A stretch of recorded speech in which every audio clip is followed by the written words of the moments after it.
that will be present at today's commemoration. And also, as we mentioned just now, many of the guests today are from member states, observer states, and dialogue partners of the Shanghai Cooperation Organization, which just concluded its summit in Tianjin. And a few foreign leaders also participated in the summit as guest countries. The red carpet has been rolled out for international dignitaries.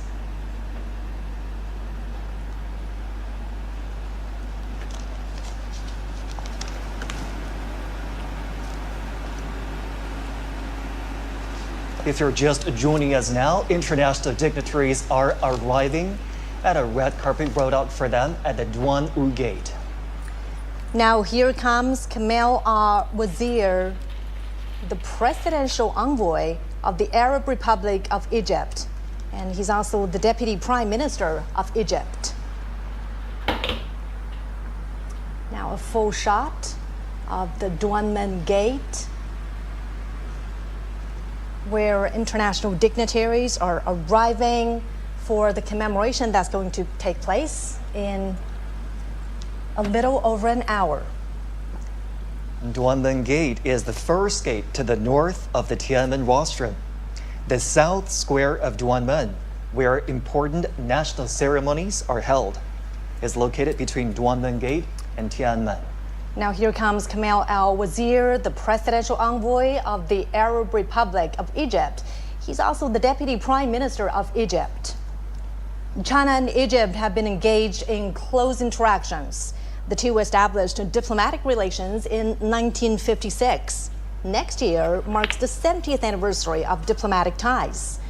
The two nations agreed to deepen their comprehensive strategic partnership last May.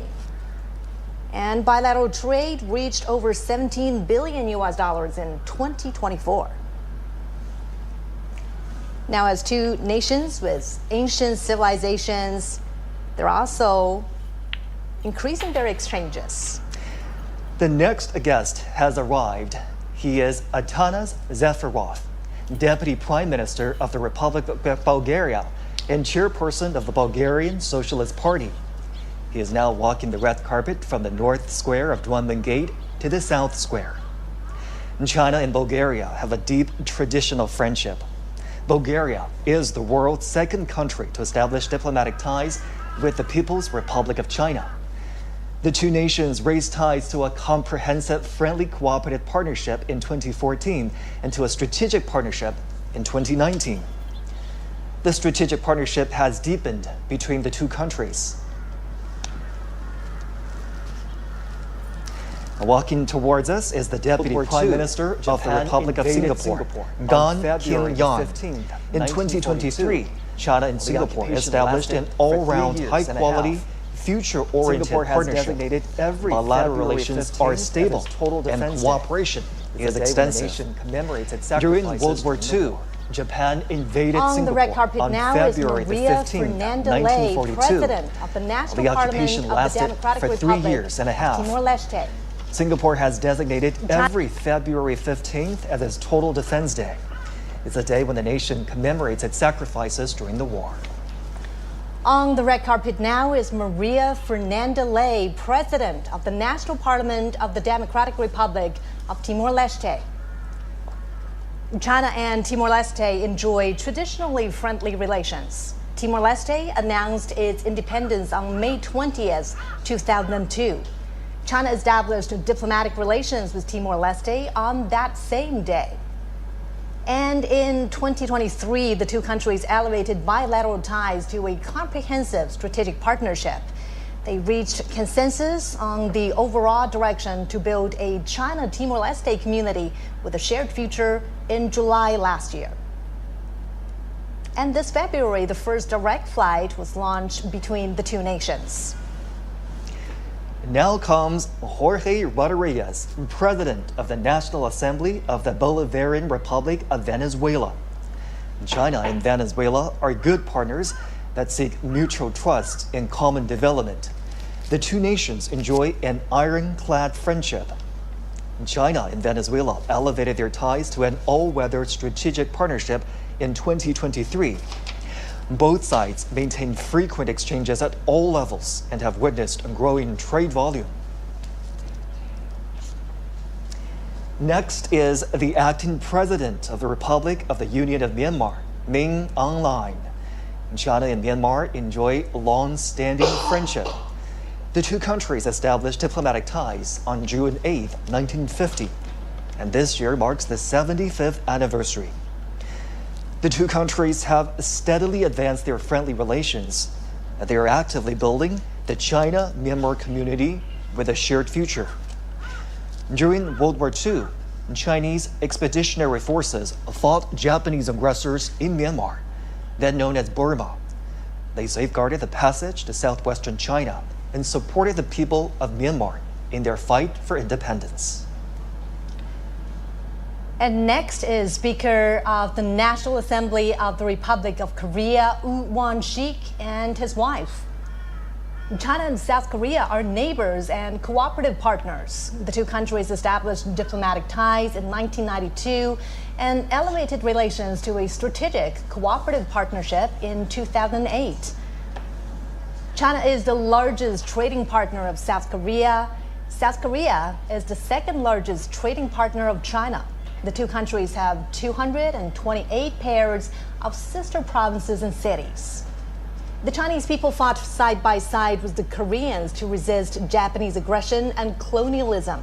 In Two, their ties were upgraded to a strategic partnership on August 31st, when Chinese President Xi met with Prime Minister Pashinyan in Tianjin.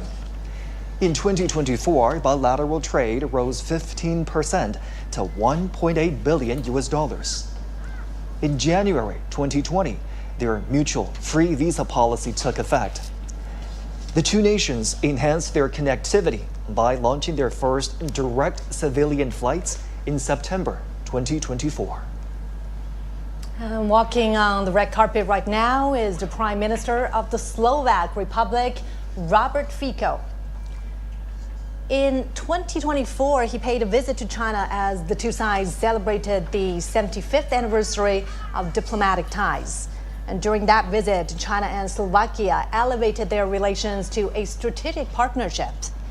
China and Slovakia have maintained a positive momentum in the development of their relations and steadily expanded their cooperation in various fields. Slovakia was a guest of honor in the fourth China Central and Eastern European Countries Expo in Zhejiang province this May. And as the Second World War dragged on, the Slovaks launched a resistance movement against Nazi Germany. With unremitting courage and determination, the Slovakian people contributed to victory in the World Anti-Fascist War.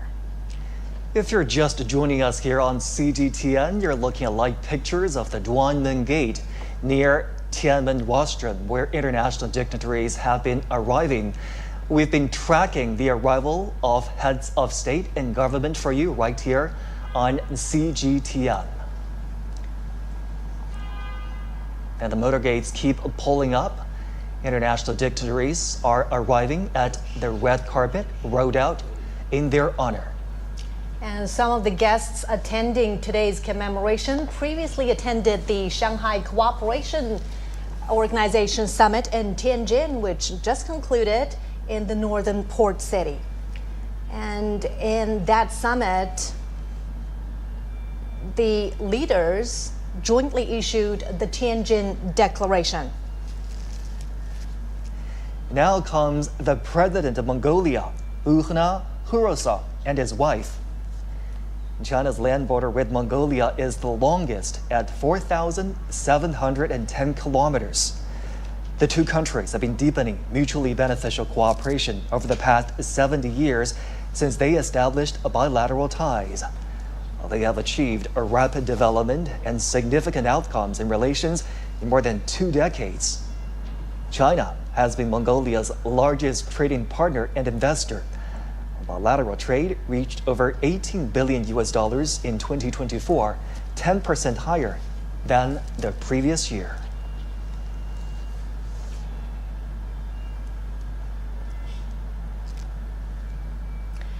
And this is the president of Turkmenistan, Serdar Berdimuhamedov. In 2023, China and Turkmenistan established a comprehensive strategic partnership and announced that they will build a community with a shared future at a bilateral level. Trade volume has reached nearly $5 billion in the first half of this year. China and Turkmenistan have jointly built 3 gas pipelines connecting China and Central Asia.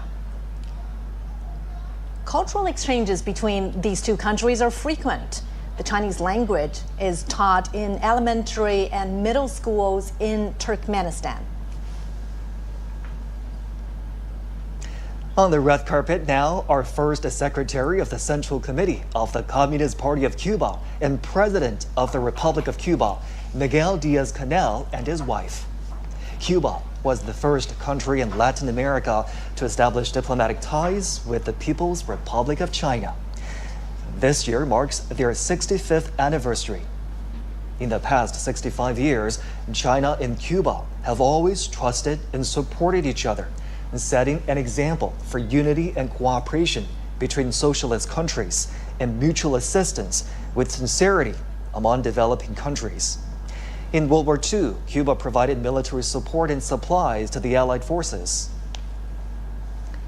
Now on the red carpet is President of the Kyrgyz Republic, Sadir Japarov. China and Kyrgyzstan are connected by mountains and rivers, and the two peoples are connected heart to heart. Their relations have seen great development in recent years. In 2023, the two countries established a new era all-round strategic partnership and announced the building of a China-Kyrgyzstan community with a shared future of good neighborliness and shared prosperity. China is Kyrgyzstan's largest trading partner. Bilateral trade in the first half of this year has increased by 53% from a year ago to over $14 billion.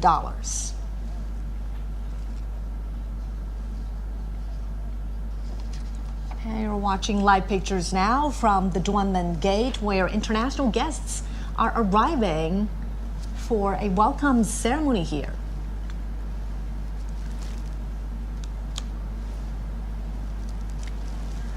And now we are seeing pictures of the President of the Republic of Azerbaijan, Ilham Aliyev, and his wife. President Aliyev has visited China several times. China-Azerbaijan ties have been close despite the long distance and have strengthened in recent years. The two countries have had close, high-level communications in recent years. This April, the two heads of state announced a comprehensive strategic partnership between China and Azerbaijan. And on the red carpet now are Prime Minister of Malaysia, Anwar Ibrahim, and his wife. China and Malaysia have long-standing friendships. And of course, this friendship is born out of their long history, cultivated by cultural integration, strengthened in mutually beneficial cooperation, and forged in difficult times. In April, they agreed to build a high-level strategic China-Malaysia community with a shared future. During World War II, overseas Chinese in Malaysia launched a fundraising campaign for China's war of resistance against Japanese aggression. Over 1,000 Nanyang volunteer mechanics and drivers sacrificed their lives while transporting military supplies on the Yunnan-Burma highway to the front lines in China.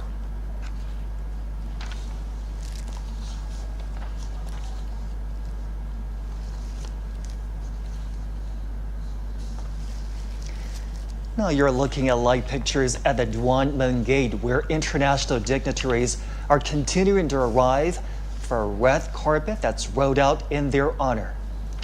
The Duanmen Gate is just north of the Tiananmen rostrum.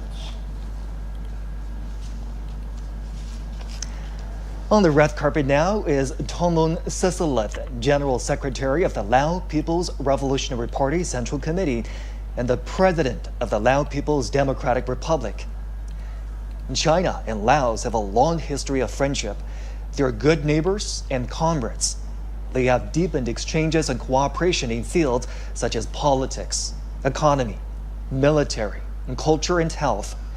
They also coordinate and cooperate closely in regional and international affairs.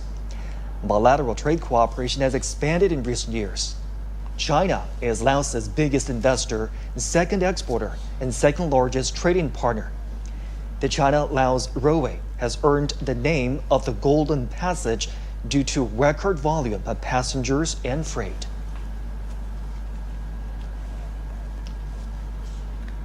You're watching live pictures from the heart of Beijing, from inside the Forbidden City, the Duanmen Gate, where the red carpet is rolled out for international dignitaries attending the commemoration to mark the 80th anniversary of China's victory in the Chinese People's War of Resistance against Japanese aggression, as well as the World Anti-Fascist War. Heads of state and government are continuing to arrive at Duanmen Gate. This is just north of the Tiananmen rostrum. It's a short walk to the Tiananmen rostrum. China held another commemoration to mark its V-Day 10 years ago in 2015. And it was in that commemoration that heads of state, as well as leaders from international organizations, also attended. And this is certainly a show of solidarity.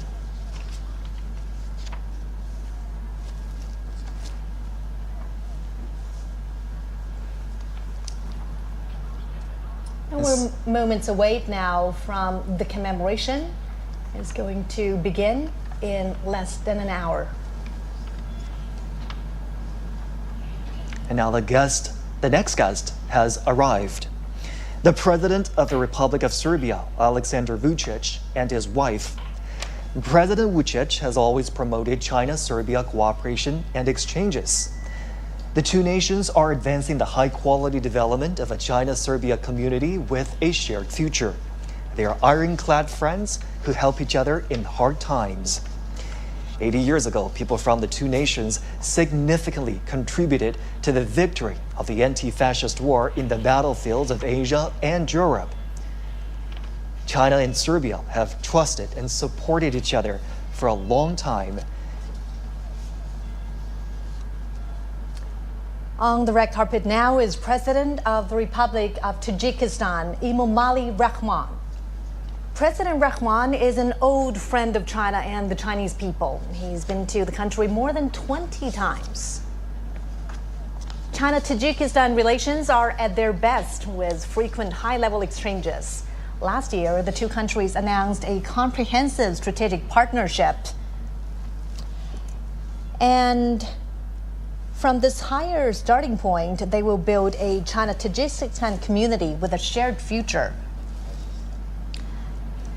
Prime Minister of the Islamic Republic of Pakistan, Shahbaz Sharif.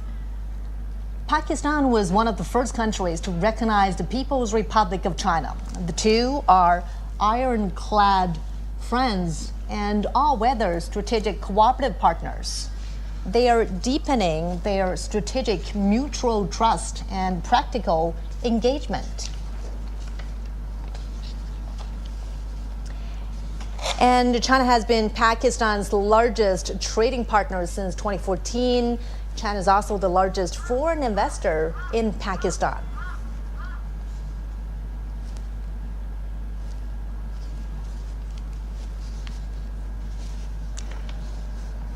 Next, the President of the Republic of Belarus, Alexander Lukashenko. This is Lukashenko's 16th visit to China. China and Belarus have treated each other with sincerity and trust. As all-weather, comprehensive strategic partners, the two have maintained close, high-level exchanges and achieved milestones in their expanded bilateral cooperation. On May the 9th, the Chinese PLA Guard of Honor attended the military parade in the Belarusian capital of Minsk to commemorate the victory of the former Soviet Union's Great Patriotic War. President of the Republic of Zimbabwe, Emerson Mnangagwa. In 2024, President Mnangagwa made a state visit to China and attended the China-Africa Cooperation Forum Summit in Beijing. He did his military training in China in the 1960s and had a deep bond with the Chinese People's Liberation Army. The two countries and the two parties share similar thoughts. Now, President of the Islamic Republic of Iran, Masoud Pezeshkian, and his daughter, Zahra Pezeshkian. China and Iran have a long-standing friendship. In their 54 years of diplomatic ties, their relations have always been stable and healthy. In 2016, Chinese President Xi Jinping made a state visit to Iran. The two countries established a comprehensive strategic partnership.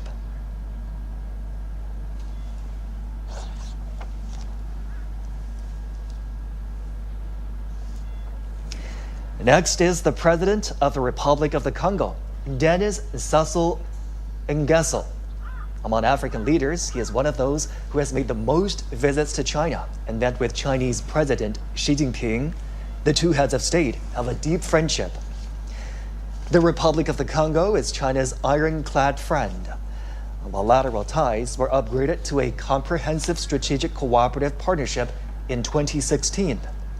The two countries marked the 60th anniversary of diplomatic ties last year, when President Sassou was in Beijing for a state visit in the Forum on China-Africa Cooperation Summit.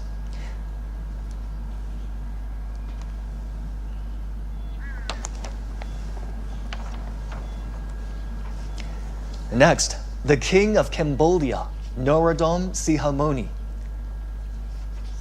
China and Cambodia have enjoyed long-standing friendship. The two peoples have interacted for their mutual benefit. This April, they elevated bilateral relations to an all-weather China-Cambodia community with a shared future in the new era. It's the first time China has upgraded ties with a Southeast Asian country to such a level. And walking on the red carpet are President of the Republic of Uzbekistan, Shavkat Mirziyoyev, and his wife. President Mirziyoyev has been to China many times. Friendly cooperation between the two peoples has been vigorous under the Silk Road spirit. And last year, China and Uzbekistan established an all-weather comprehensive strategic partnership in the new era. And they have announced to advance the building of a China-Uzbekistan community with a shared future. President of the Socialist Republic of Vietnam, Luong Nguyen. China and Vietnam share a long history. They are comrades and brothers. And the founding father of Vietnam, Ho Chi Minh, joined and supported the Chinese People's War of Resistance against Japanese aggression in places such as Yan An, Guilin, Chongqing, and Kunming.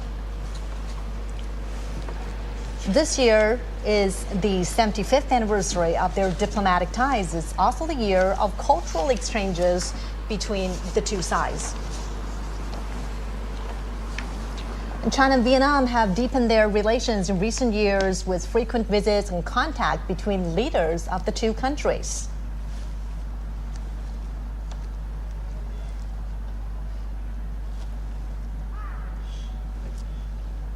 And now, Prime Minister of Nepal, KP Sharma Ali, and his wife. Connected by mountains and rivers, China and Nepal have a long history of friendly exchanges. This year is the 70th anniversary of their diplomatic ties. The two countries have seen healthy and stable development in bilateral relations and strengthened political trust. China and Nepal have also expanded cooperation in various fields and under the Belt and Road Initiative. In 2019, their relations were upgraded to a strategic partnership of cooperation featuring everlasting friendship for development and prosperity.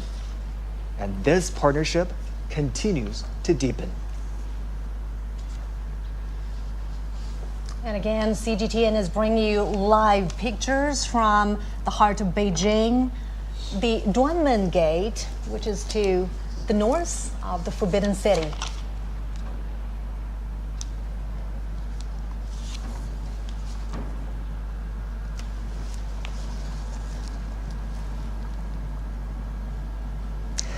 On the red carpet now, President of the Republic of Kazakhstan, Kassym-Jomart Tokayev.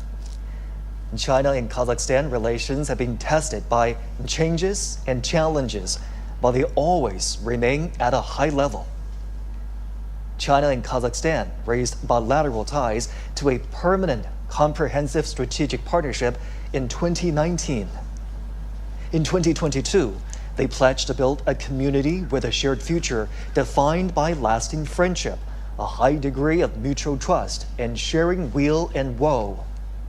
In June, Chinese President Xi Jinping was in Kazakhstan for the second China-Central Asia Summit. There, the leaders agreed to forge a China-Central Asia spirit of mutual respect, mutual trust, mutual benefit, and mutual assistance for the joint pursuit of modernization through high-quality development. The two countries have achieved milestones in educational, cultural, scientific, and technological cooperation.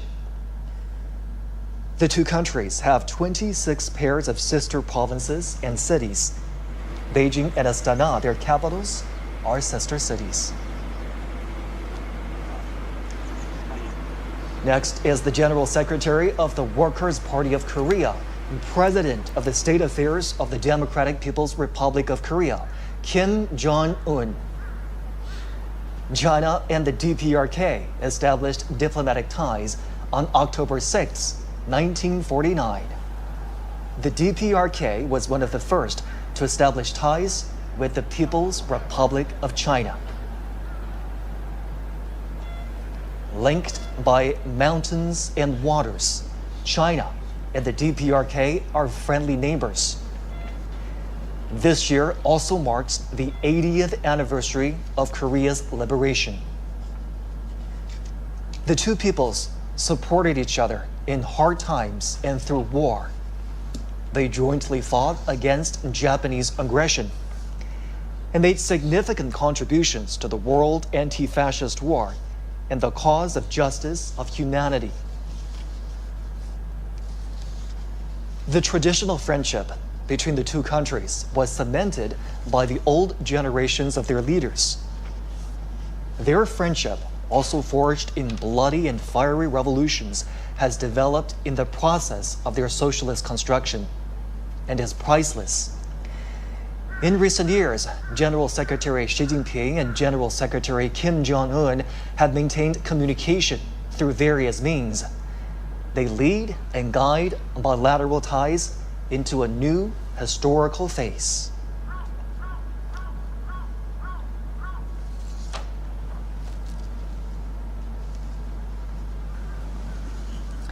At the invitation of Chinese President Xi Jinping, dozens of heads of state and government will attend today's commemoration in Beijing. On September 3rd, China marks its V-Day, and this is the 80th anniversary of the victory in the Chinese People's War of Resistance against Japanese aggression and the World Anti-Fascist War.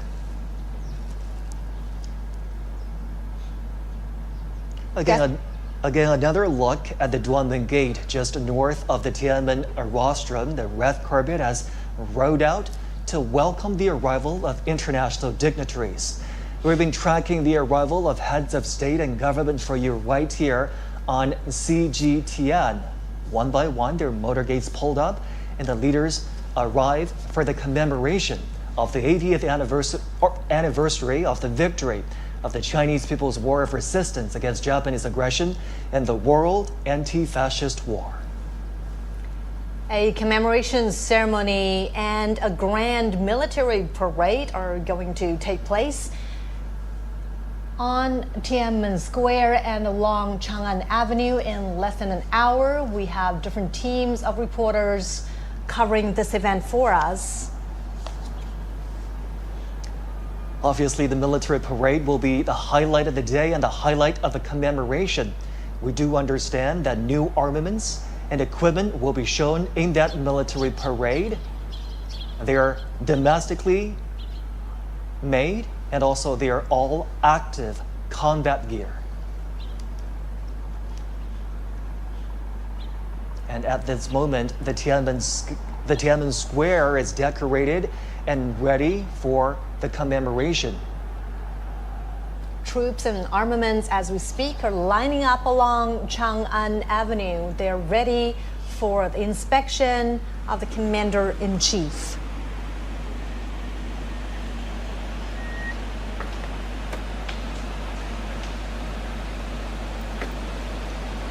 Motorcades carrying heads of state, international dignitaries are arriving here at the Duan Gate.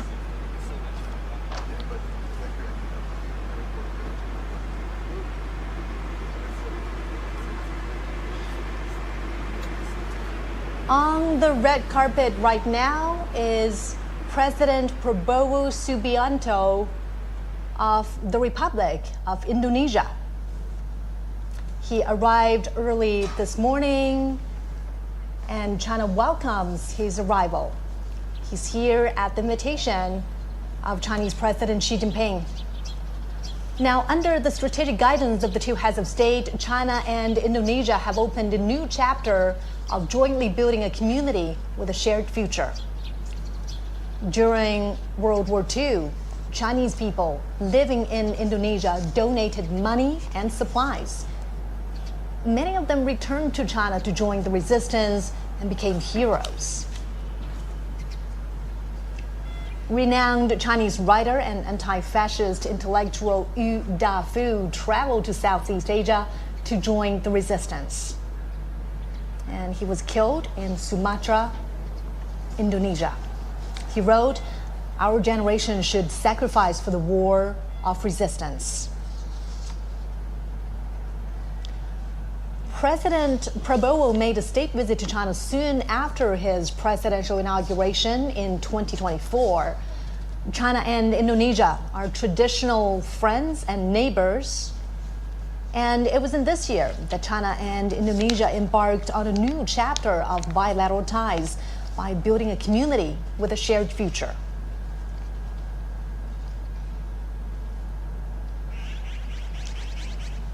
International dignitaries are continuing to arrive at Duanmen Gate, just north of the Tiananmen Rostrum in the heart of the Chinese capital. There, a red carpet has been rolled out in honor of the visiting dignitaries.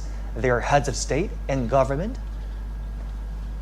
who will be participating in the commemoration today of the 80th anniversary of the victory of the Chinese People's War of Resistance against Japanese aggression and the World Anti-Fascist War.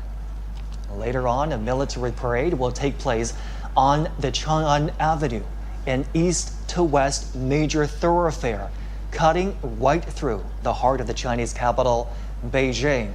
CGTN will have full coverage of the commemoration today. Make sure you do stay with us right here on CGTN.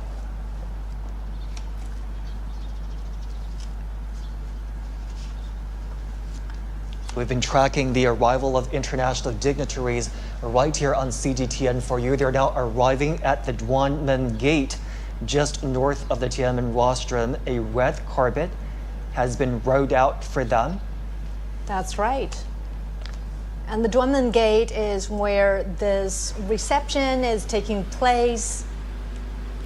We're seeing another limousine.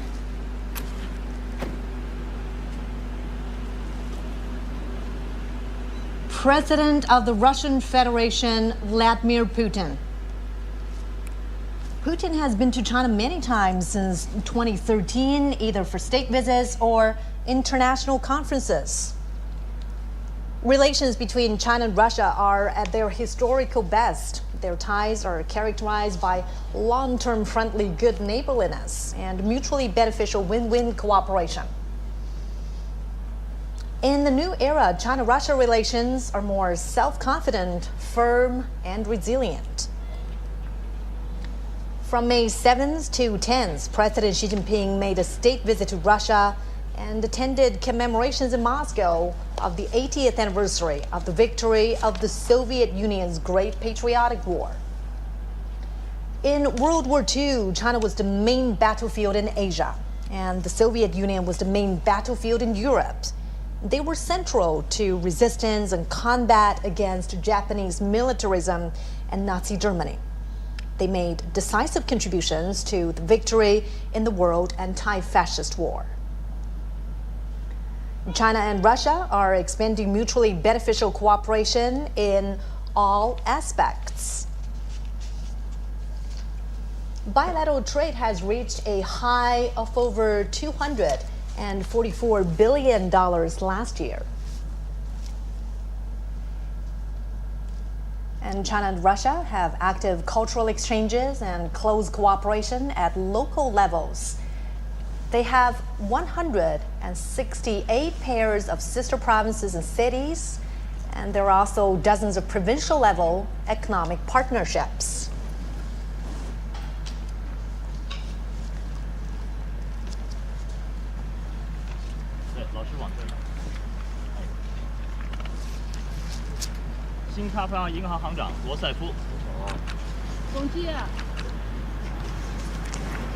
Remembering history, honoring the fallen heroes, cherishing peace, and creating a better future. This is our special program commemorating the 80th anniversary of the victory in the Chinese People's War of Resistance against Japanese aggression and the World Anti-Fascist War. International dignitaries have now arrived and are meeting the Chinese president and his wife. Good to see you again. As we're watching right now, Chinese President Xi Jinping and Madame Peng Liyuan are welcoming international dignitaries at the South Square of Duanmen Gate. Welcome to China. These are heads of international organizations that are walking down the red carpet to be received by the Chinese president and his wife. That's right. And a decade ago, on September 3rd, it was also here where Chinese President Xi Jinping and his wife, Madame Peng Liyuan, welcomed international guests to the commemoration of the 70th anniversary of the victory of the Chinese People's War of Resistance against Japanese aggression and the World Anti-Fascist War. 吉安条约组织秘书长、独联体秘书长、欧亚经济委员会执行委员会主任。 Many of the guests attending the commemoration today previously attended the Shanghai Cooperation Organization Summit in Tianjin, which concluded just a few days ago. That's right, and President Xi says the SCO is a proactive force for world peace and development. It is the first grouping to put forth the vision of global governance, featuring extensive consultation and joint contribution for shared benefit as an effort to practice true multilateralism. He also said the SCO always stands on the side of international fairness and justice, and champions inclusiveness and mutual learning between civilizations, and opposes hegemonism and power politics.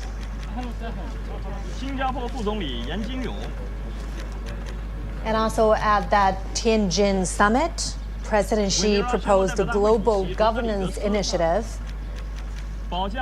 He calls on members to adhere to sovereign equality, abide by international rule of law, practice multilateralism, advocate the people-centered approach, and focus on taking real actions.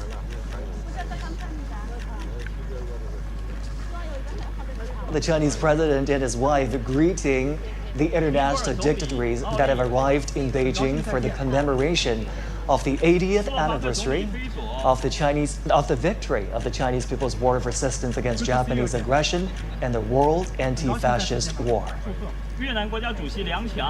We're watching live pictures from the heart of Beijing, the Duanmen Gate, to the north of the Forbidden City. Dozens of heads of state and leaders of international organizations are arriving on the red carpet. And in about half an hour, the commemoration ceremony will begin on Tiananmen Square. As part of this commemoration, a grand military parade will also take place. Troops and armaments are standing by ready along Chang'an Avenue as we speak. 津巴布韦总统姆南加古瓦， Welcome to China. 很高兴再次见到你。刚果副总统萨苏，哈萨克斯坦总统托汉耶 And 夫， it's early morning in Beijing. CGTN is broadcasting live to a global Thank you for audience. being here. 亚美尼亚总理吉夫人， The president is saying to his guests, welcome, welcome. 米尔基耶夫总统和夫人， 昨天的会见非常好。 And as 卢卡申科总 these 统， international guests are arriving, later on they will pose for a group 沙 photo. 勒蒙总统， And here's what we know about the commemoration that will happen later today. The Chinese president will deliver an important speech at the commemoration. And the commemoration includes a massive military parade, which is composed of two parts, the inspection of the troops and the march past, lasting approximately 70 minutes. Welcome to China. 总书记，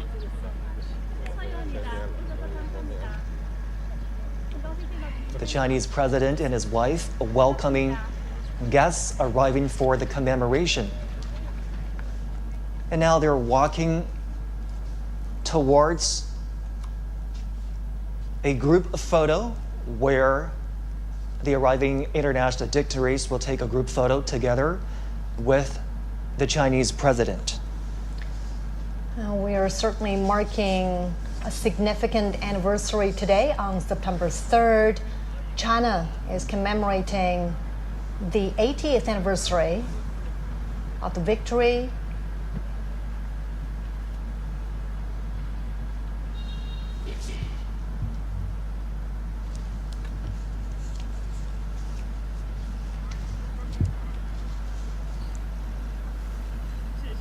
Thank you. This gathering today in commemoration of the victory also heralds a new beginning for all countries to work together to create a harmonious world and safeguard global peace. Well, as you can see right there, front and center on this gate is the character Duan Men. The Chinese character Duan also conveys righteousness, which is consistent with the message of safeguarding international justice. The leaders are now walking together towards the Tiananmen rostrum. It's a short walk from the Duanmen Gate we've been telling you about, which stands just north of the Tiananmen rostrum, to the rostrum itself.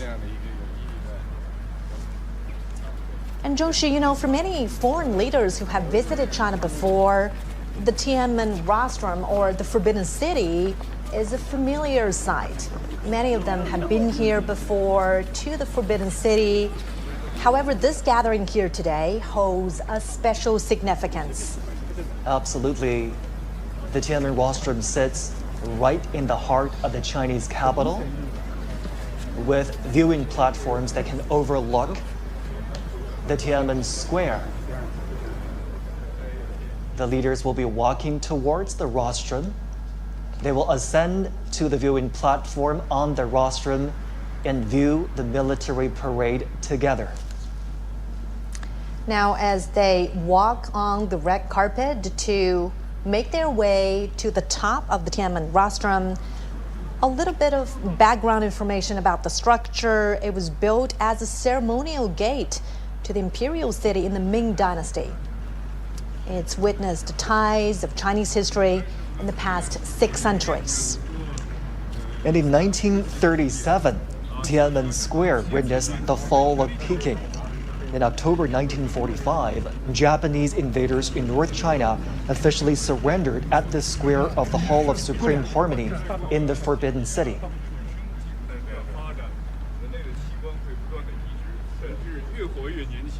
Today's commemoration is certainly a big national event, a military event as well, as troops and armaments are standing by ready for the inspection. It is also a significant diplomatic event, as heads of state, leaders of international organizations are convening here to review the commemoration and the parade. The leaders are making full use of this time as they walk together to the Tiananmen rostrum, engaging in friendly chit-chat and conversations. And today, the Tiananmen rostrum, steeped in the depths of history, will again witness new glory.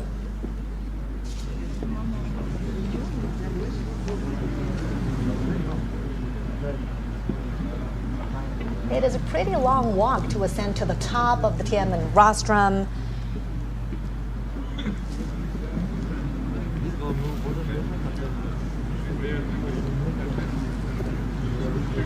"80 decades ago, World War II ended with over 100 million casualties among soldiers and civilians worldwide.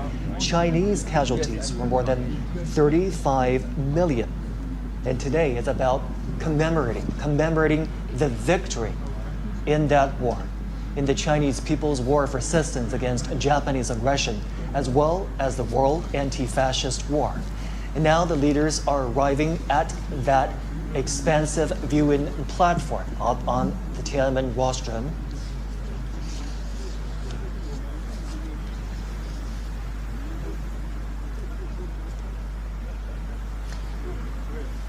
And we understand that some of the veterans of the War of Resistance were given their own viewing spots on top of the Tiananmen rostrum. Crowds are welcoming China's top leader, as well as international dignitaries. We are seeing veterans sitting there, and President Xi Jinping and international dignitaries are shaking hands with a 99-year-old veteran, 100-year-old veteran from the 8th Route Army, 94-year-old veteran from the 8th Route Army, 102-year-old veteran from the new 8th Route Army, and from South China Guerrilla Force, 100-year-old veteran from the Kuomintang.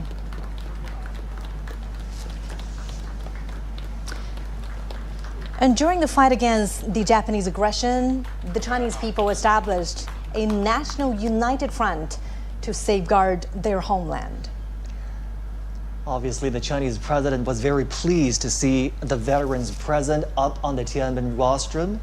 He even introduced the veterans to his guests there, shaking hands with the veterans, greeting them, welcoming them to this very important commemoration. And the veterans represent the legacies of this long-fought war.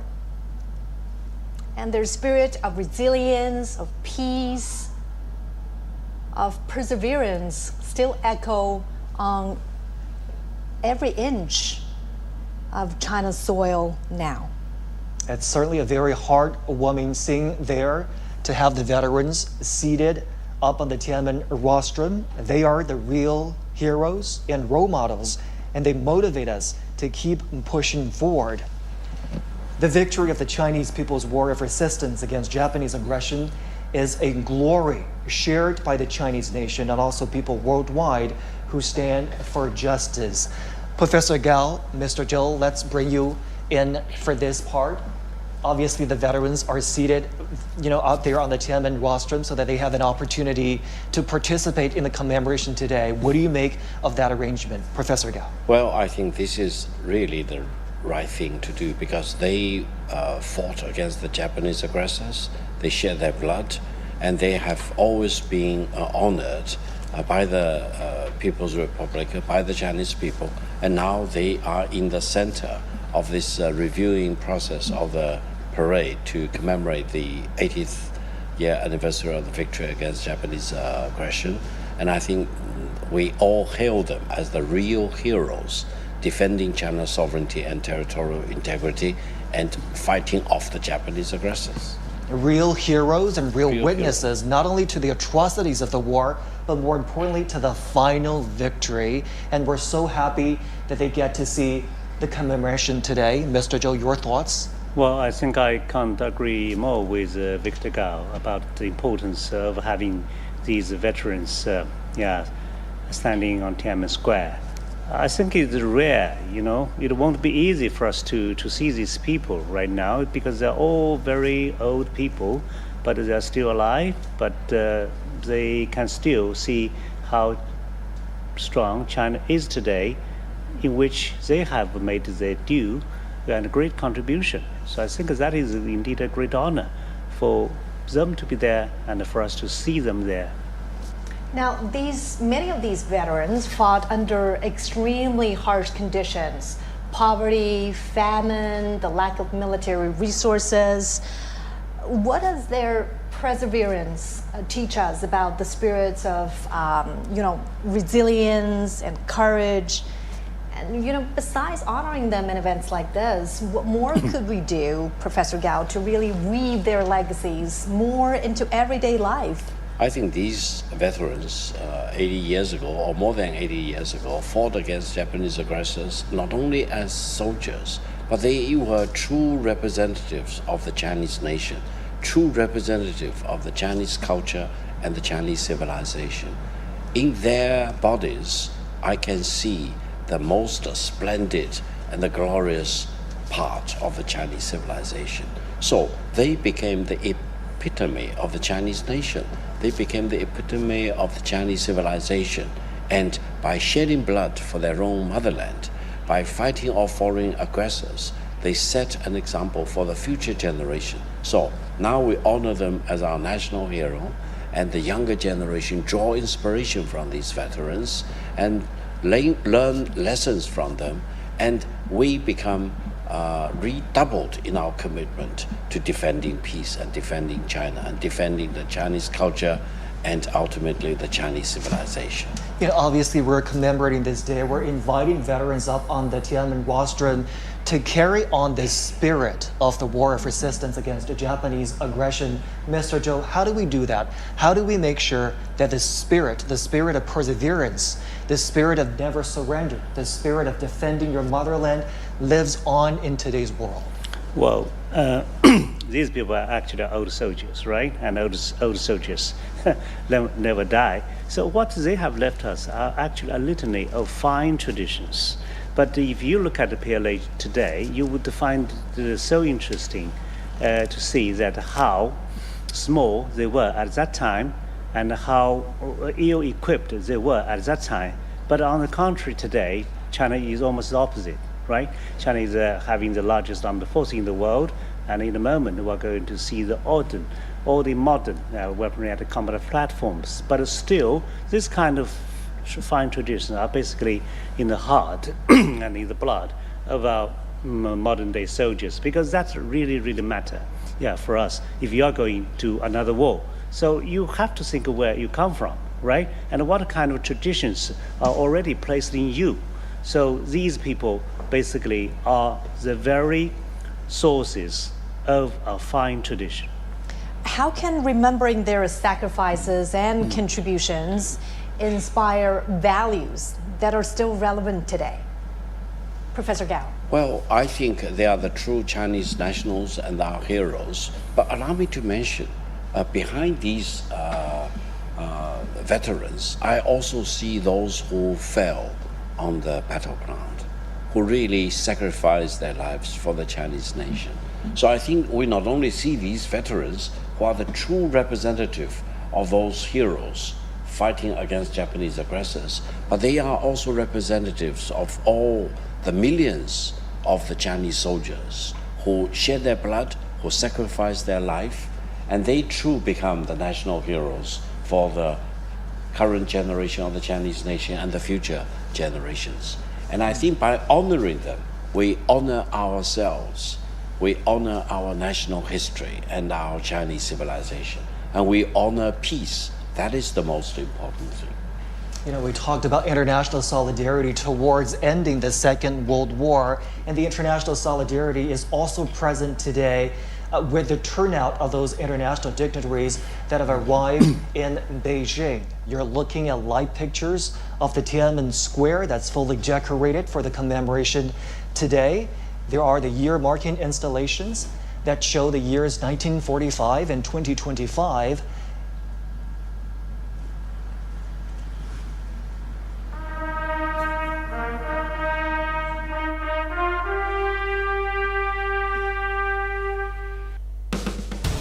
Nụ cười chiến thắng luôn sẵn sàng cùng Invisalign.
Today is September 3rd.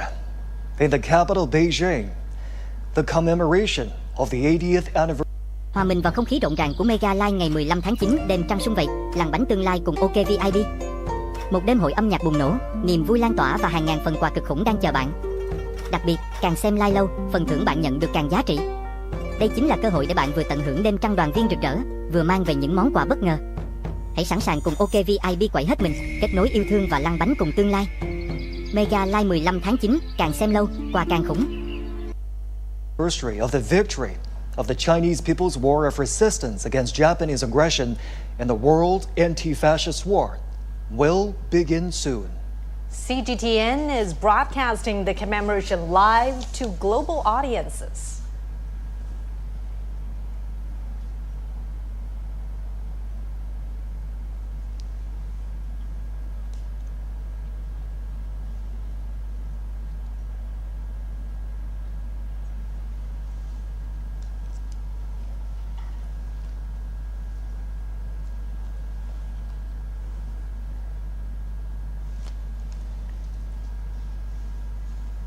We're now watching live pictures from the Tiananmen Square.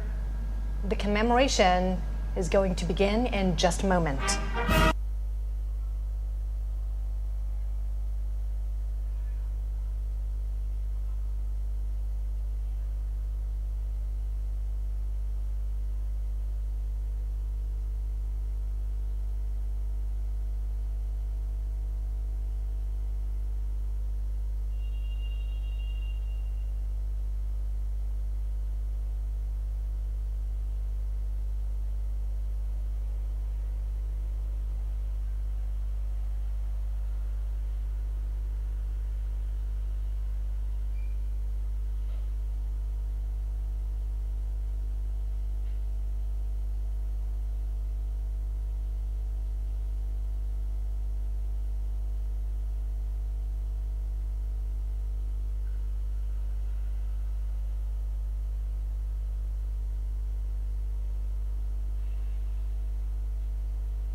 and the Central Military Commission.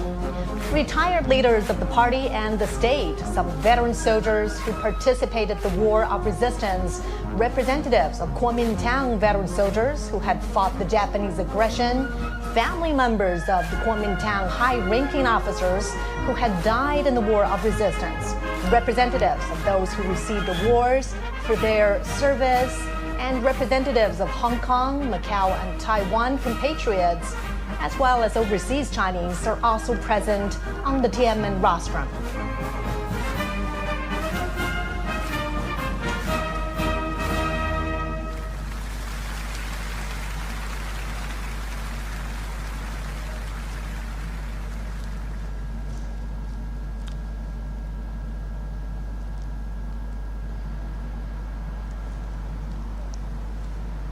And we could see the obelisk, the monument to the people's heroes.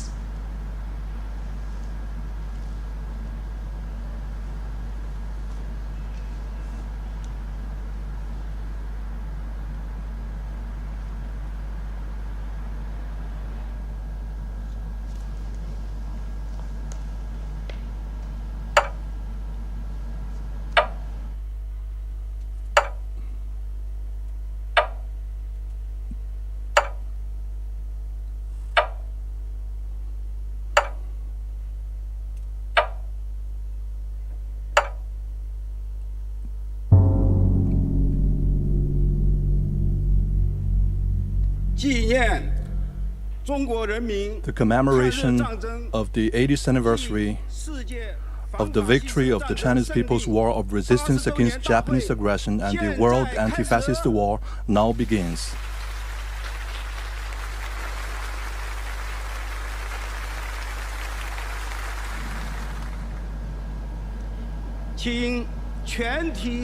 Please all rise and stand at attention. Fire the gun salute.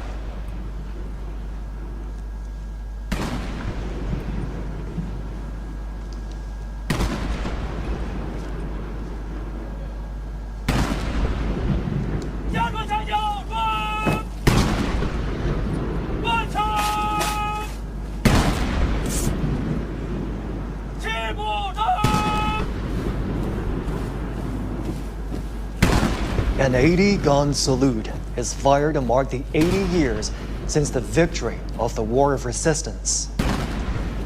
The thunder of guns resembles roars of soldiers on the battleground.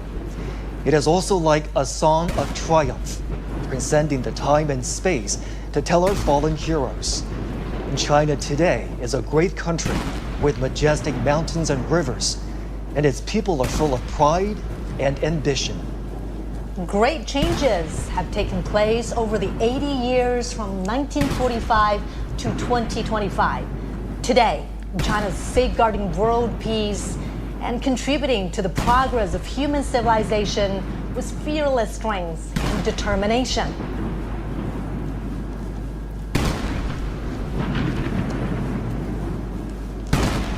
The Great Wall symbolizes the unyielding spirit of the Chinese nation. This great nation never bows to any enemy or any force. Those who dare to invade us are doomed to crash into the Iron Great Wall with bloodshed.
Chinese people's deep love towards the motherland can be seen from the steadfast gaze of the honor guards.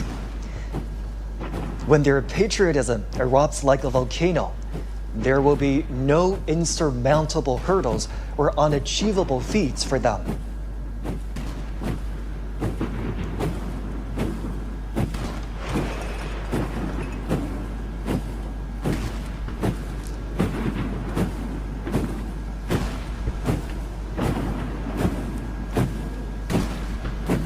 The wheel of history never stops. Under the strong leadership of the Communist Party of China, the Chinese nation, with a firm grip on its own destiny, is marching forward staunchly and proudly.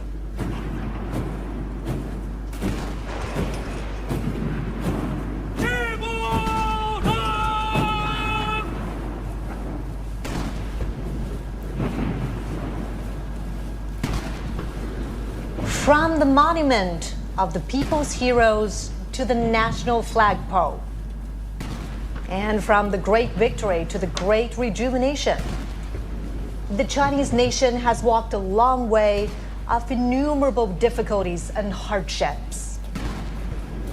This is a road to national independence and people's liberation.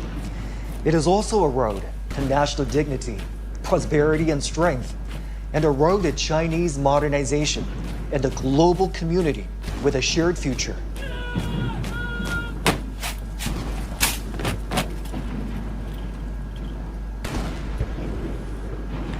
The national anthem, March of the Volunteers, which was born during wartime, will soon be played. It was written in 1935 in the early years of the war against Japanese aggression.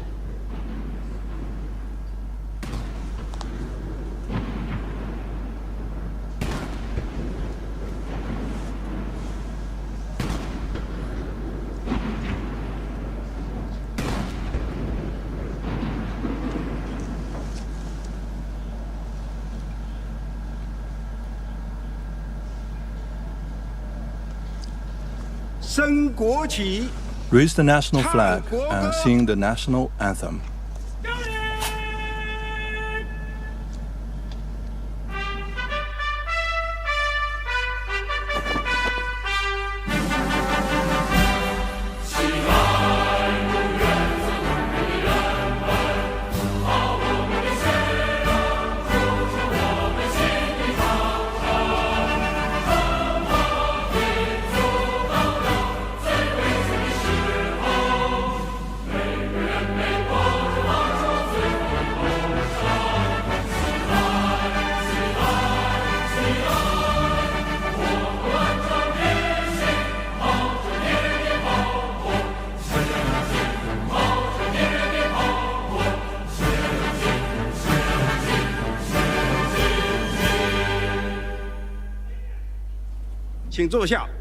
Please be seated.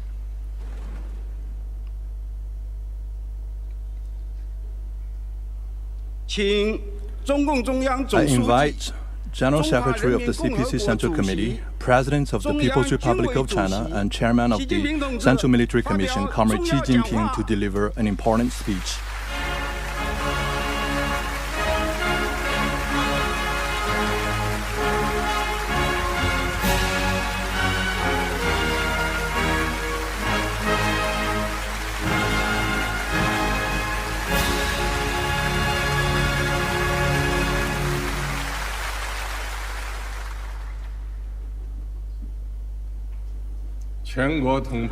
All my fellow Chinese across the nation, Your Excellencies, heads of state and government, and representatives of international organizations, distinguished guests, all officers and soldiers participating in the parade, comrades and friends. Today, we gather here to solemnly commemorate the 80th anniversary of the victory of the Chinese People's War of Resistance against the Japanese aggression and the World Anti-Fascist War. It is an occasion for us to remember history, honor fallen heroes, cherish 开 peace 创未来。 and create a better future. 我代表中共中央 On behalf of the Central Committee of the Communist Party of China, the National People's 国 Congress, 务院 the State Council, 全国政协 the National Committee of the Chinese People's 中央 Political 军委 Consultative Conference, and the Central Military Commission, 向全国 I would like to pay high tribute to our veteran soldiers and 老 comrades, 同志、 patriots, 爱国人 and 士 officers who fought in a war of 抗日将领 resistance against Japanese aggression, 向为中国人民抗日战争胜利 and to the Chinese nationals 做出 from home 重大 and 贡 abroad 献的 who made important 海内 contributions 外 to 中华 our 儿女 victory.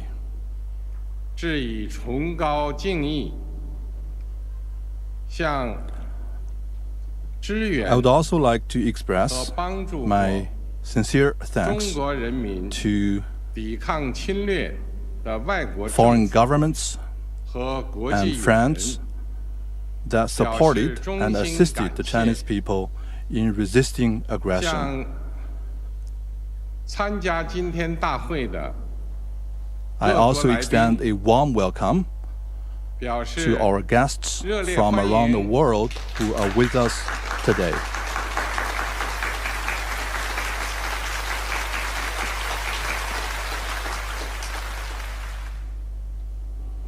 同志们、朋友们， Comrades and friends, 中国人民抗日战争 the Chinese people's war of resistance against the Japanese aggression was the great war fought with tenacity 在中 and 国 valor 共产党倡导建立的 under the banner of 抗 the 日民族统一 National 战线 United 体制 Front 下 against Japanese aggression established at the initiative of the Communist Party of China, the Chinese people stood up to fight the formidable enemy with an iron will 取得 and formed a 近 great 代以 war 来 with flesh and blood to defend the nation and ultimately achieved the first complete victory in resisting foreign aggression in modern times. 中国人民抗日战争 The Chinese people's war of resistance against the Japanese aggression was an important part of the world anti-fascist war.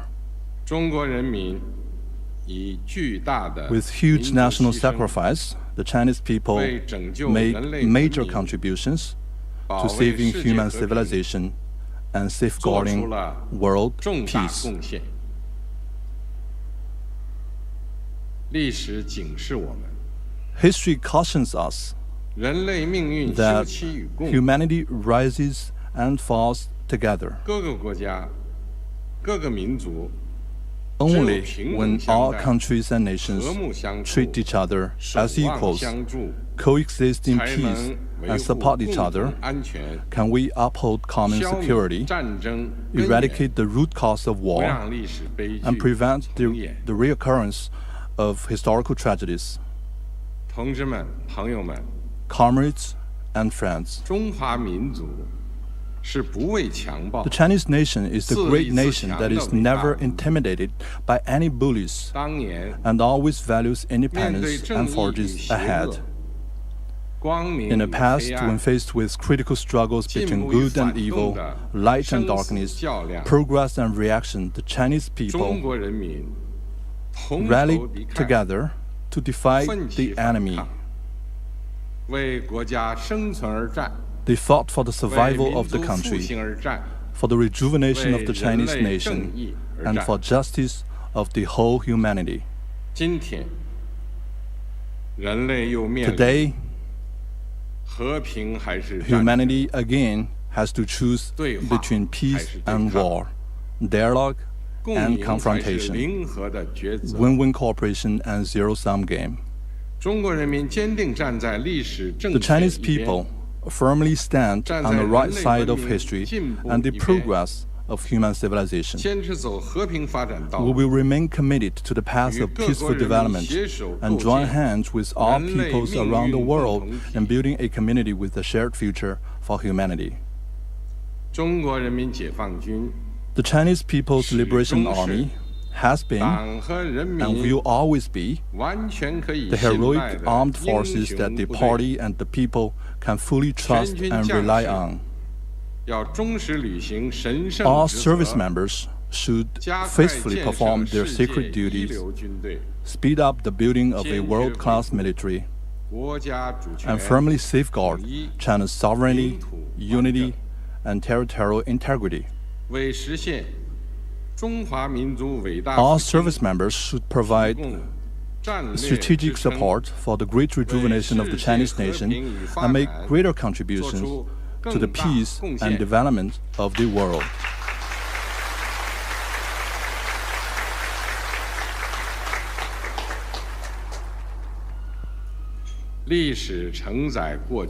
History carries the legacy of the past and inspires the future.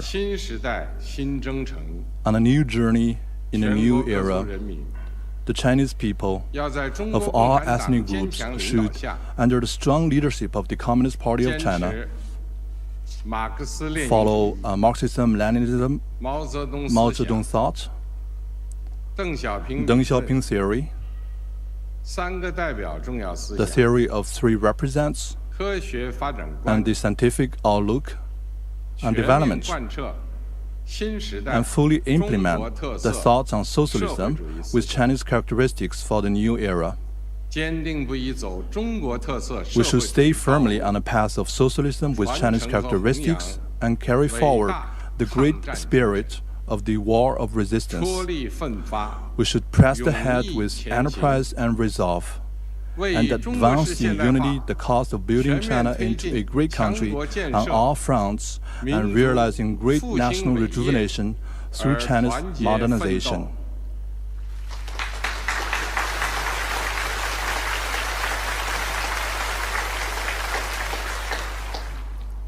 The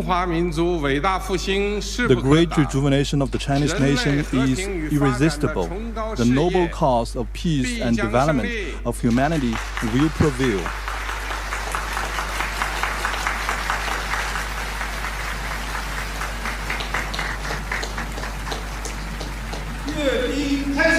The military parade now begins. Markers in position.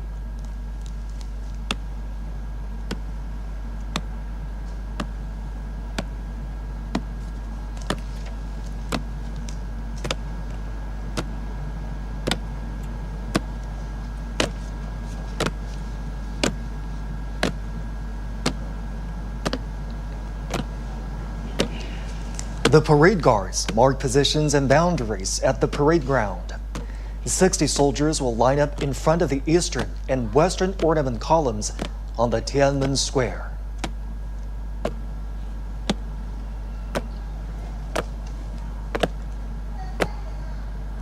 Marching with steadfast footsteps and imposing bearing, the ironclad troops showcase their unshakable faith, strong conviction, strict discipline, and firm commitment to their duties.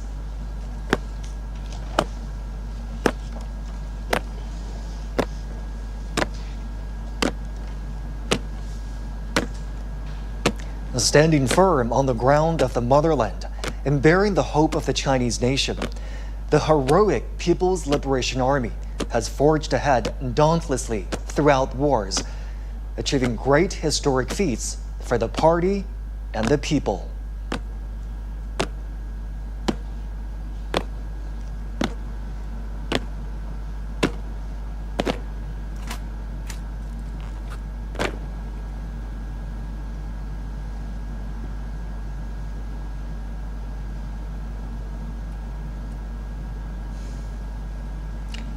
At this solemn moment today, the People's Armed Forces are ready for the inspection of General Secretary of the Communist Party of China's Central Committee, Chinese President, and Chairman of the Central Military Commission, Xi Jinping. They are also ready to be reviewed by the party and the people.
Comrade Chairman, the troops for review are fully prepared.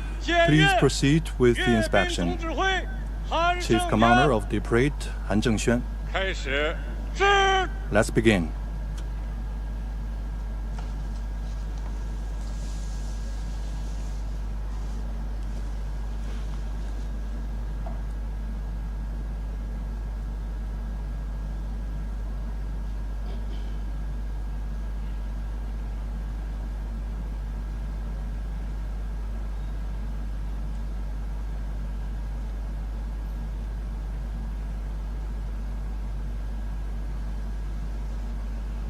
Next, President Xi will pay an eye salute to the party national and military flags.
In a typical back and forth, President Xi says, "Salute to you, comrades."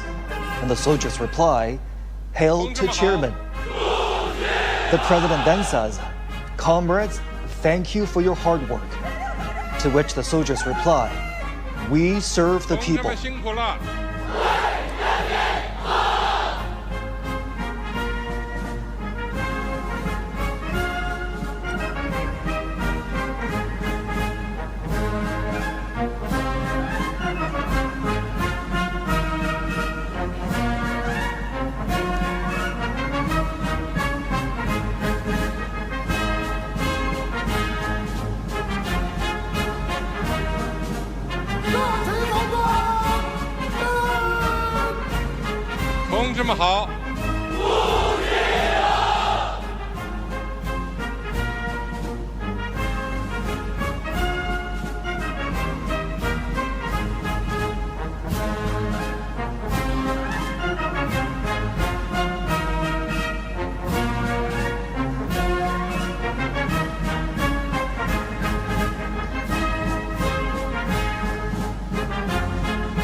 As you could hear right there, the phrase "serve the people" was written into the party constitution at the 7th National Congress of the Communist Party of China in 1945.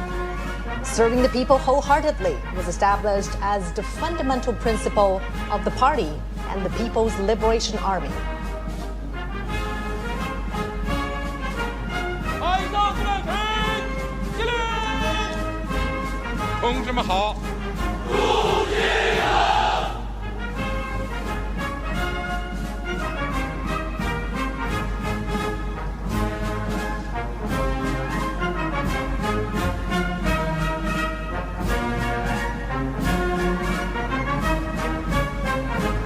As President Xi's car rides past each segment of the troops, he greets the soldiers.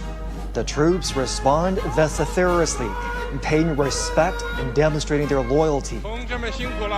These phrases are used in inspections, parades, and other military gatherings.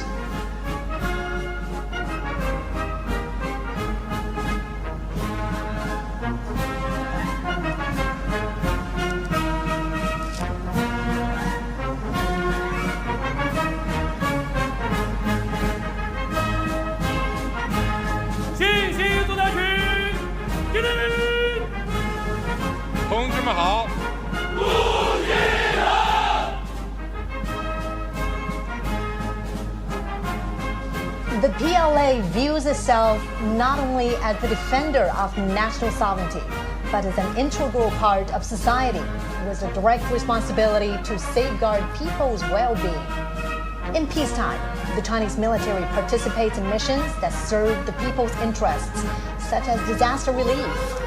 And all this has earned them the title, the most beloved people in China.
Now President Xi is heading back to the Tiananmen rostrum.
When President Xi's car rides past the troops, the soldiers shout, "Follow the party's command, fight to win, forge exemplary conduct. Justice will prevail, peace will prevail, the people will prevail."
the party's command sets the military's political orientation.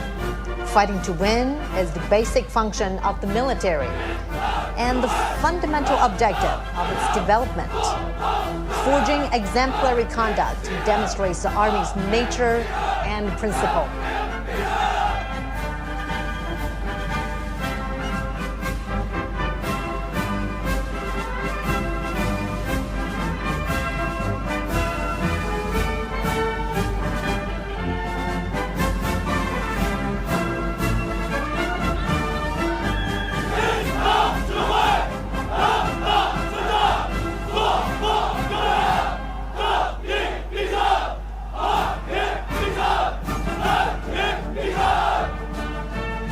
Justice will prevail.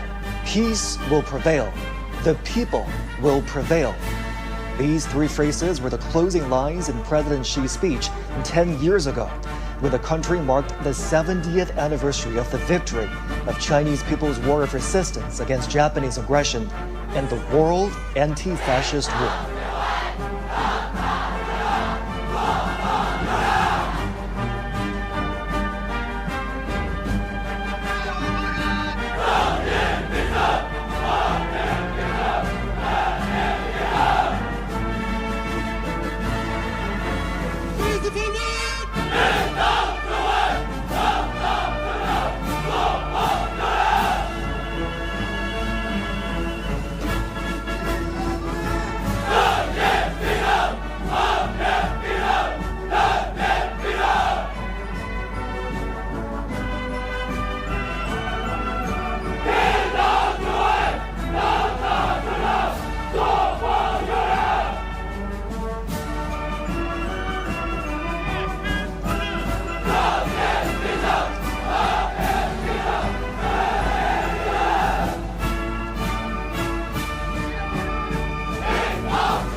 deficit, governance deficit. Again, humankind has come to a crossroads of peace or war, dialogue or confrontation, win-win cooperation or zero-sum games. History reminds us that the destinies of all mankind are intertwined. All countries, nations can only maintain common security, eliminate wars when they treat each other equally and harmoniously, watch out for each other to prevent repetition of historical tragedies. The Chinese people firmly stand on the right side of history, on the side of human progress, stick to peaceful development, and join hands with people from all countries to build a community of shared future for humanity. The trend of Chinese national rejuvenation cannot be stopped. The noble cause of peaceful development of humanity will prevail.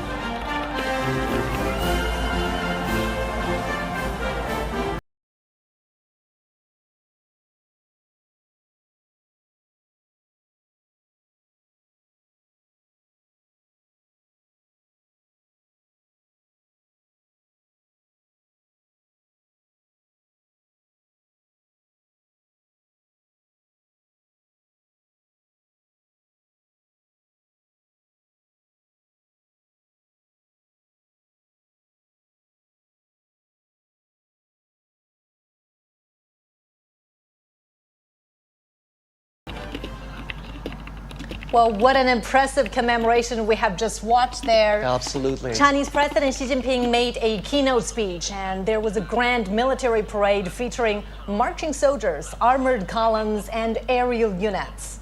The meticulous planning and precise execution of the military parade is nothing short of incredible. Soldiers marched at a precisely coordinated pace, showing the discipline and morale of the PLA.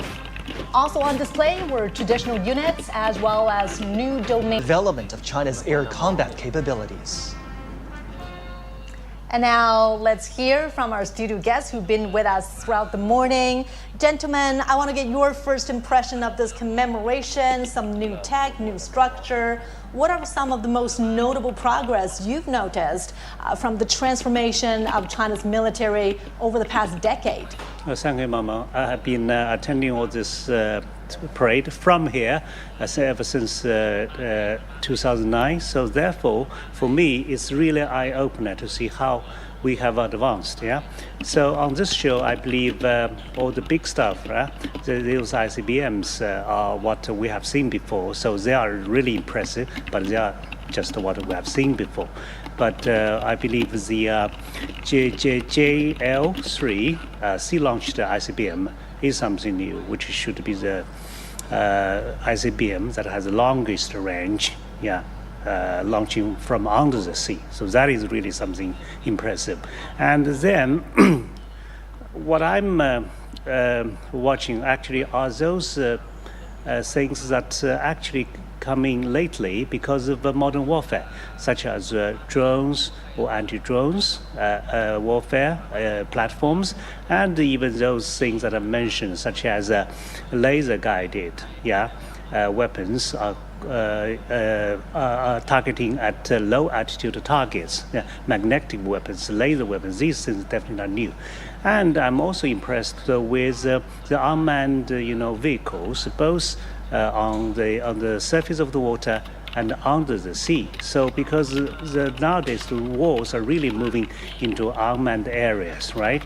So I have always argued that nowadays, in terms of AI, probably just the two countries are the dominant nations, that is China and the US. So I believe in the future, actually I see how the international arms market would become. Because in the market of tomorrow, I think there would just be two major systems. One is American, another is Chinese. Why first American? American weapons are combat tested, expensive, and allies have to buy because they have to be politically correct. But the Chinese system is affordable, it's good, and it is also equally integrated with AI. Because now in Europe, you won't say that AI is quite developed in Europe, right?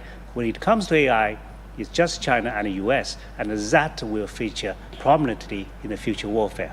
What an extraordinary day of commemoration, Professor Gao. Such an impressive lineup of armaments and equipment. We hear a lot of deterrence, which is in line with China's defensive in nature policy. Can I ask you what stood out for you during the military parade? Well, what a spectacular event. I think the commemoration, the celebration, etc., all went on without any glitch. And the Tiananmen Square, the rostrum, as they called it, the Duanmen, etc., they seem to be built for this occasion. And the weather really helped. And I would say while we watched each of these military equipment being paraded one by one, the reality is that in times of war, all these pieces will need to be fully integrated. I've called it the complete integration of the space, the sky, the Air Force, the ground force, the naval force, the submarines, etc., plus all the cyberspace and now AI. It will be fully integrated into a seamless web. And I think while we see all these little bits and pieces being paraded separately, what I can see is that China has really reached the highest level of military sophistication. We are AI enabled, and we have robotization and digitization, for example. And I'm convinced, more and more convinced, that the Chinese military is the strongest in the world, next to nobody. Maybe some may say, well, on a par with the United States. Yes, but our military is for defense. We defend our motherland, and we have no intention of invading other countries or launching our military to other parts of the world for conquering other countries, etc. So in terms of defending the motherland, defending sovereignty, and defending territorial integrity, the Chinese PLA is the strongest in the world, backed by all this very sophisticated, very modern, digitized, AI-enabled military equipment of all kinds. This is indeed a moment of national pride, gentlemen. While addressing the gathering, Chinese President Xi Jinping called on all nations to eliminate the root causes of war and to ensure the tragedies of history are never repeated. 历史警示我们，人类命运休戚与共。 History cautions us that humanity rises and falls together. Only when all countries and nations treat each other as equals, coexist in peace, and support each other, can we uphold common security, eradicate the root cause of war, and prevent the reoccurrence of historical tragedies. I want to get some thoughts on this part of the speech from the Chinese president, Mr. Zhou. The Chinese president, they are emphasizing on equality for all, which is a recurring message from the Chinese president, when he was attending the SCO summit in Tianjin, when he was addressing the nation and the world at the commemoration today. Help us understand this concept, this message of equality for all. Well, I think equality for all really has a lot to do with his idea of global governance, right? People talk about global governance because it can also be a kind of lip service. But when China talked about global governance, it is supported by concrete proposals like Global Development Initiative, which is supported by Belt and Road Initiative, right?